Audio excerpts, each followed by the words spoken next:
ঘড়িতে সময় এখন রাত 9:30 বা 9:45 মতো বাজে।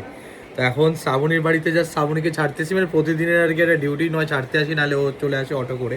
তাই ইদানিং এখন যেহেতু ছুটির টাইম চলছে, তাই জন্য রাত্রিবেলা করে ওকে ছেড়েই দিয়ে যাচ্ছি, কারণ কাজ থাকে আমাদের দুপুরবেলা। পুরো ইউটিউবের ভিডিও এডিট করি আমরা দুজন মিলে। আপাতত এখানে আজকে এডিট করছিলাম সন্ধ্যাবেলা থেকে।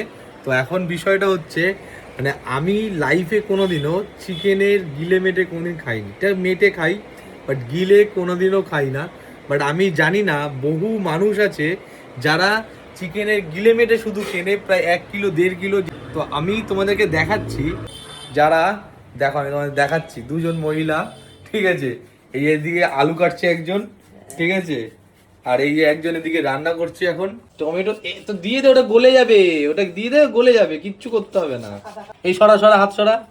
এখানে এই পুরো কড়াইটা মোটামুটি 1.5 কিলো গিলে মেটে আছে। দেখো এখানে।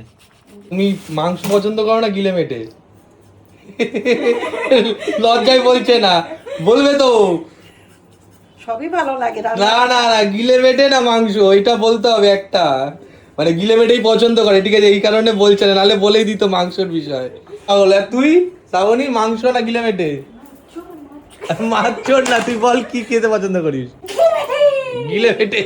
তো ব্যাপারটা হচ্ছে যে এখন গিলে মেটে মানুষে মাংসের থেকে এত বেশি পছন্দ করে কি করে আমি জানি না। দোকানে কিনতে যাই, তখন দেখি প্রচুর মানুষ এরকম 1 কিলো 1.5 কিলো 500 ভর্তি ভর্তি মানুষ। গিলে মেটে পাওয়া যায় না, লোকে এসে দোকান খোঁজে, দোকানে দোকানে খোঁজে যে কারা কোথায় পাওয়া যায়, কোথায় পাওয়া যায়, এরকম খুঁজতে থাকে। মানে আমি তো আজকে যখন ওর সাথে যখন কিনতে গেছি, তখন দেখছি এরকম 2-4 জন মানুষ আরো এসে খুঁজছে, দাদা আছে, দাদা আছে। আমি জানি না, তোমরা কমেন্টে জানিও কারা কারা এরকম মাংসের থেকেও বেশি গিলে মেটে পছন্দ করো।